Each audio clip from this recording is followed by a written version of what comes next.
দেখতে দেখতে অমৃতাক্ষীর বিয়ের দিন চলে এসেছে। বিয়ের দিন সকালে অভিরাজের বাড়িটা ফুলের মালা এবং আলপনা দিয়ে সাজানো।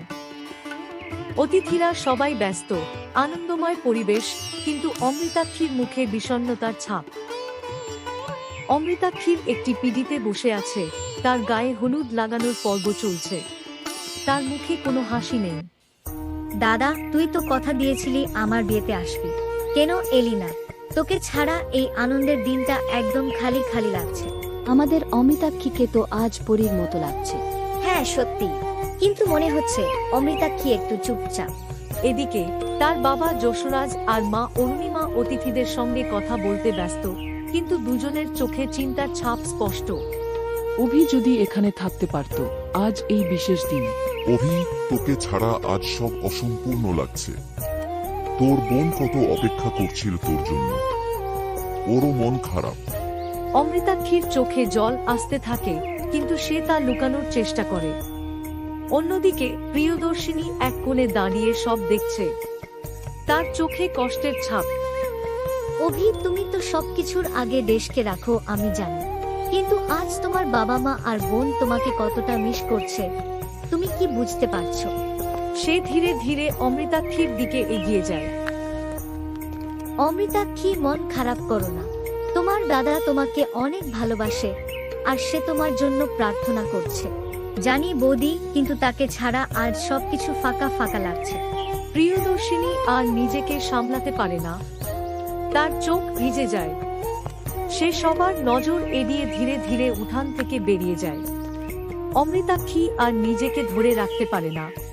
হে ভগবান, আমি আমার দাদাকে আজকের দিনে আমার চোখের সামনে দেখতে চাই, তুমি কোনোভাবে তাকে পাঠিয়ে দাও। অমৃতাক্ষীর গায়ে হলুদের অনুষ্ঠান চলছে, অতিথিরা কথা বলছে। হঠাৎ সেখানে অভিরাজ প্রবেশ করে, আর্মির পোশাক পরা এবং পিঠে ব্যাগ। কি ব্যাপার? আমার বোনের বিয়ে, আর আমাকে না ডেকেই সব শুরু হয়ে গেল। সবাই চমকে অভিরাজের দিকে তাকায়। অমৃতাক্ষী, যশোরাজ এবং অরুণিমা অবাক হয়ে দাঁড়িয়ে যায়। অভি, তুই এসছিস, তোর আসার কোনো খবর দিলি না কেন আগে থেকে? খবর দিলে তো আর সারপ্রাইজ থাকতো না মা। তুই এলি বাবা, আমাদের জীবনের সবচেয়ে বড় আনন্দের দিন আজ। আমরা সবাই তোকে দেখে একেবারে অবাক। তুই এত সহজে ছুটি পেয়ে গেলি। এত সহজ না বাবা, কিন্তু অমৃতাক্ষীর বিয়ের দিন কি আমি মিস করতে পারি? অমৃতাক্ষী দৌড়ে গিয়ে অভিরাজকে জড়িয়ে ধরে। দাদা, আমি ভেবেছিলাম তুই আসবি না। তুই জানিস না, তোকে ছাড়া আমার দিনটা কত ফাঁকা লাগছিল। আরে, আমি কি এত সহজে তোর বিয়ে মিস করব নাকি? দেশের কাজ যেমন দরকার, তেমনি পরিবারের সঙ্গে থাকা দরকার। অমৃতাক্ষীর চোখে আনন্দের জল, সে হাসতে হাসতে কথা বলতে থাকে। অভিরাজ মজা করে সবাইকে উদ্দেশ্য করে বলে, আচ্ছা, এখন এত খুশি কেন? আমাকে দেখে নাকি আমার গিফটের জন্য? দুটোই। সবাই হেসে ওঠে। প্রিয়দর্শিনী কোথায়? তাকে তো দেখতে পাচ্ছি না। প্রিয়দর্শিনী একটু আগে ঘরের দিকে গেছে, হয়তো মন খারাপ করে বসে আছে। মন খারাপ কেন? আমাকে আসতে না দেখে কষ্ট পেয়েছে বুঝি? হয়তো তাই। বৌদি খুব দুঃখ পাচ্ছে, জানিস তো। ঠিক আছে, আমি ওকে এনে সবাইকে আবার হাসতে শেখাবো। প্রিয়দর্শিনী ঘরে দুঃখের সাথে বসে আছে। ঠিক তখন দরজা খোলার শব্দ হয়। কে আবার এখন এলো? অভিরাজ ঘরে ঢোকে। চিনতে পারছো না? তুমি সত্যি এসেছো? হ্যাঁ, তোমার সামনেই তো দাঁড়িয়ে আছি। আমি কি ভুল ঘরে ঢুকে পড়েছি? এটা কি আমার ঘর? তোমার জন্য তো এই ঘর আর বাড়ি সবই নতুন হয়ে আছে। 2 বছরে একবারও মনে পড়েনি যে বিয়ে করেছো। বিয়ে করেছিলাম নাকি? আমি তো ভুলেই গেছি। তুমি মজা করো। বিয়ের 5 দিনে পর ফেলে রেখে চলে গেলে, আর এখন এসেছো বোনের বিয়েতে খাওয়া দাওয়া করতে। জানো প্রিয়দর্শিনী, রাতের বেলা চাঁদ দেখলে তোমার কথা মনে পড়তো। তাহলে চাঁদকে নিয়েই জীবন কাটিয়ে দিতে পারতে। আমাকে বিয়ে করার কি দরকার ছিল? আরে, চাঁদ তো কেবল দূর থেকে দেখা যায়, কিন্তু তোমাকে তো ছুঁতে পারি, কথা বলতে পারি, তাই তোমাকে নিয়ে আসলাম। 2 বছর দূরে থাকলে কেউ কাউকে ছুঁতে পারে। তোমার কাছে আমি বোধহয় শুধুই ছবি হয়ে গিয়েছিলাম। তুমি ভুল বলছো। তুমি আমার জন্য জীবন্ত ছবির মতো ছিলে, যা সব সময় আমার মনে ভাসত। নাটক বন্ধ করো অভি। আমি সত্যিই ভীষণ কষ্ট পেয়েছি। জানো বিয়ের পর তোমার জন্য কত স্বপ্ন দেখেছিলাম। জানি, আর সেই স্বপ্নগুলো পূরণ করার জন্যই তো এত দূরে গিয়ে লড়াই করেছি। আমি চাইনি তোমার জন্য কোনো বিপদ আসুক। আমার প্রতিটি গুলির শব্দে তোমার নাম ছিল, প্রতিটি ক্লান্ত দিনের শেষে তোমার মুখ মনে পড়ত। কেবল দায়িত্বের কথা বলবে। তুমি আমার জীবন প্রিয়। এই 2 বছরের প্রতিটি দিন আমি তোমাকে মনে মনে ছুঁয়েছি। সত্যি বলছো? যদি মিথ্যে বলি, ভগবান সাক্ষী।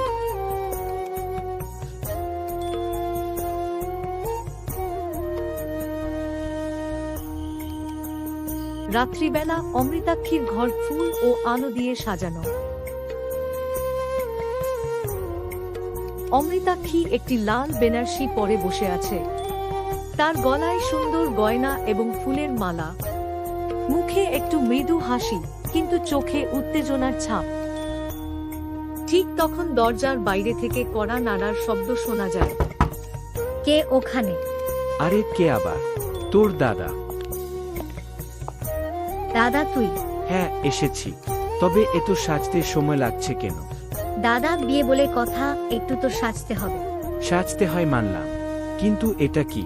তোর কাজলটা একদিকে বেশি আর একদিকে কম, আর গলার হারটা মনে হচ্ছে তোর ডাক্তারি স্টেথোস্কোপ পরে বসে আছিস। দাদা আর কত মজা করবি? তোর বিয়ের সময় আমি যা যা করেছিলাম তা ভুলে গেছিস? না, ভুলিনি, কিন্তু আজকে আমার সুযোগ। আর শোন, শুনেছি তোর বর নাকি পুলিশ অফিসার। তাকে কি ডিউটি থেকে সরাসরি তুলে আনবি, নাকি নিজেই বিয়েতে হ্যান্ডকাফ পরে আসবে? দাদা ও ভালো মানুষ, আমাকে খুব ভালোবাসে। ঠিক আছে, ভালোবাসুক, কিন্তু আমি তাকে সাবধান করব তোর কথা যেন এক কথায় মেনে নেই, নয়তো বেচারার কপালে দুঃখ আছে, তাই না? দাদা তুই সব সময় এমন করিস। আরে মজা করলাম। আসল কথা হলো, তোকে আজ সত্যি অপূর্ব দেখাচ্ছে। আমার ছোট্ট বোনটা আজ সত্যি বউ হয়ে যাচ্ছে। এই সময় ঘরে তাদের মা প্রবেশ করেন। অভি, তোরা মজা থামা। সময় হয়ে গেছে, অমৃতাক্ষীকে মণ্ডপে যেতে হবে। সবাই অপেক্ষা করছে। মা, এই তো সময় পেলাম, একটু হাসাহাসি না করলে চলে? ঠিক আছে, কিন্তু বেশি সময় নষ্ট করিস না।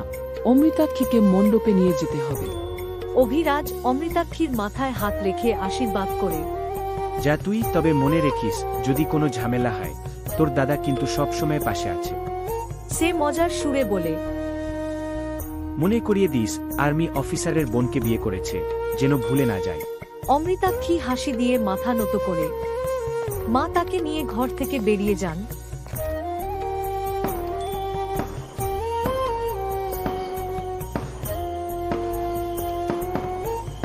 প্রিয়দর্শিনী তার ঘরে খুব সুন্দর করে সাজগোজ করেছে। তার পরনে লাল শাড়ি, কপালে টিপ এবং হাত ভর্তি চুড়ি। অভিরাজ আসে। প্রিয়দর্শিনীকে দেখে মুহূর্তের জন্য থমকে যায়। প্রিয়দর্শিনীর সৌন্দর্যে মুগ্ধ হয়ে তার দিকে তাকিয়ে থাকে।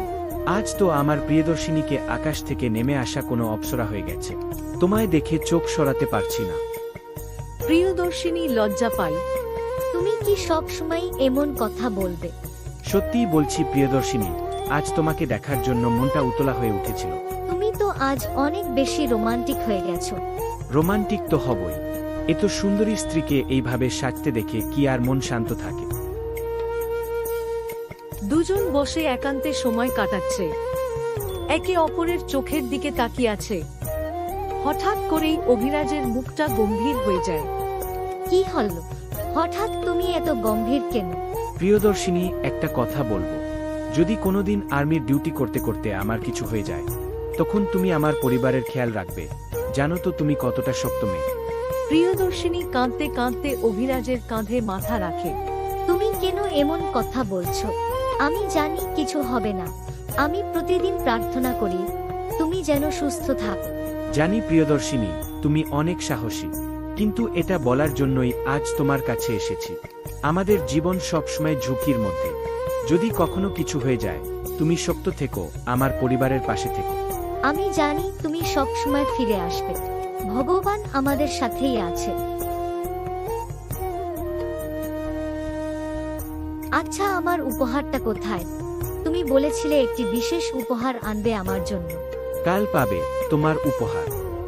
ঠিক তখনই দরজা দিয়ে একটি মেয়ে এসে প্রিয়দর্শিনীকে বলে, বৌদি, বর এসে গেছে, তোমাকে ডাকছে নিচে। আমি যাচ্ছি। হ্যাঁ, তুমি যাও, আর আমি একটু পরে আসছি। প্রিয়দর্শিনী ঘর থেকে বের হয়ে যায় এবং অভিরাজ তাকিয়ে থাকে তার চলে যাওয়া পথের দিকে।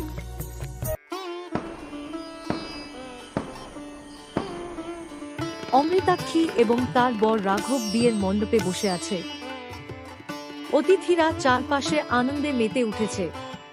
ফুল, আলো আর সুরের ছোঁয়ায় সারা বাড়ি উৎসবের রূপ নিয়েছে। তবে এই সব কিছুর মাঝে এক কোণে দাঁড়িয়ে আছেন অভিরাজের মা, মনের ভেতরে দুশ্চিন্তা আর আনন্দের মিশ্র অনুভূতি। আমার ছোট্ট মেয়েটা আজ সত্যিই বড় হয়ে গেল, কত তাড়াতাড়ি সময়টা কেটে গেল। তারপর অমৃতাক্ষীর মা তার ঘরের দিকে চলে যায়। অভিরাজের মা ঘরে বসে আছে। ঠিক তখনই অভিরাজ ঘরে ঢোকে এবং তার মায়ের পাশে এসে বসে। মা, একা একা বসে কি ভাবছো? আরে না রে, কিছু না। তুই এখানে কেন এসেছিস? এ তো অতিথি আছে, তুই না ওদের সাথে থাকবি? মা, সবাই তো সেখানে আছে, কিন্তু জানো মা, এত বছর পর বাড়িতে এসে তোমার সাথে একটু সময় কাটানোর জন্য মনটা ভীষণ চাইছিল। তুই তো সব সময় কাজে ব্যস্ত থাকিস, আমাদের কথা কে মনে রাখে? মা, তোমাদের কথা কি ভোলা যায়? প্রতিটা মুহূর্ত তোমাদের কথা মনে হয়। তবে দেশ সবার আগে, তাই না? তাদের কথাবার্তার মাঝেই ঘরে ঢোকেন অভিরাজের বাবা। আরে অরুণিমা, আমার ছেলে এখানে বসে কি করছে? না না, আমার ছেলেটা একটু মায়ের সাথে গল্প করতে এসেছে। বাবা, তোমাকে কেমন লাগছে? অমৃতাক্ষীর বিয়েতে এত আয়োজন, সব ঠিকঠাক হয়েছে তো? হ্যাঁ, সব ঠিক আছে। তবে আমার এই বুড়ো শরীর আর তেমন কাজ করতে পারে না। কিন্তু জানিস, আজ তোকে এখানে পেয়ে আমার মনের ভার অনেকটাই কমে গেছে। বাবা, মা, জানি না কবে আবার দেখা হবে। এই মুহূর্তগুলোই তো আমাদের জীবনের আসল সম্পদ। এইভাবে কথা বলিস না অভি, তোর জন্য আমার বুকটা সব সময় চিন্তায় ফেটে যায়। মা, তুমি কাঁদবে না। তোমার আশীর্বাদে আমি সব সময় ঠিক থাকি। কিন্তু জানো, অনেক দিন হয়ে গেল তোমাদের সবার সাথে এভাবে বসে গল্প করিনি। আজ একটু সেই পুরনো দিনের মতো গল্প করি না? অভিরাজ, তার মা এবং বাবা তিনজনেই একসাথে বসে পুরনো দিনের গল্প বলতে শুরু করে। বাবা, মনে আছে ছোটবেলায় আমি কি দুষ্টুমি করতাম? একদিন তোমার গাড়ির চাবি জ্বলে ফেলে দিয়েছিলাম। তুমি তখন মারার জন্য তাড়া করেছিলে, আর আমি পাশের কাকুর বাড়িতে লুকিয়েছিলাম। হ্যাঁ হ্যাঁ, মনে আছে। তোকে খুঁজে খুঁজে আমি তো হাঁপিয়ে গিয়েছিলাম। আর আমার শয়তান ছেলে তখন কি ভয় পেয়েছিল, কিন্তু শেষে তোর বাবা তোকে আদর করেই ছেড়ে দিয়েছিল। সত্যি, সেই দিনগুলো কত ভালো ছিল। আজও মনে হয় সেই দিনগুলো যদি ফিরে পেতাম। অভি, তোর মতো ছেলে পেয়ে আমরা গর্বিত। তুই দেশের জন্য যা করছিস সেটা আমাদের জন্য অনেক বড় প্রাপ্তি। বাবা, আমি শুধু আমার কর্তব্য পালন করছি, কিন্তু জানো, মাঝে মাঝে বাড়ির সবার জন্য খুব মন কাঁদে। তাই আজ তোমাদের সাথে এই মুহূর্তগুলো উপভোগ করতে চাই। ঠিক আছে মা বাবা, আমি একটু বাইরে গিয়ে মজা করে আসি। যারে আনন্দ কর।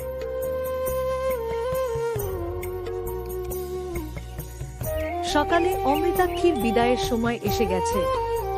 বাড়ি জুড়ে শোকের ছায়া।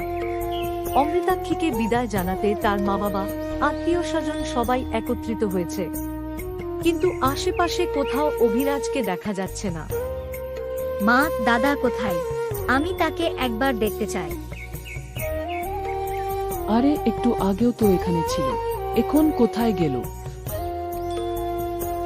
বৌদি, তুমি কি দাদাকে দেখেছো?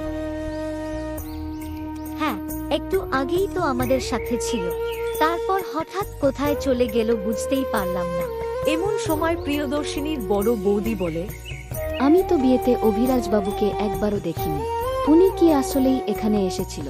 তুমি কি বলছো বৌদি? অভি তো গতকাল সারাদিনই আমাদের সাথে ছিল। প্রিয়দর্শিনী চিন্তিত হয়ে চারপাশে অভিরাজকে খুঁজতে থাকে। ঠিক তখনই আর্মির গাড়ি বাড়ির সামনে এসে থামে।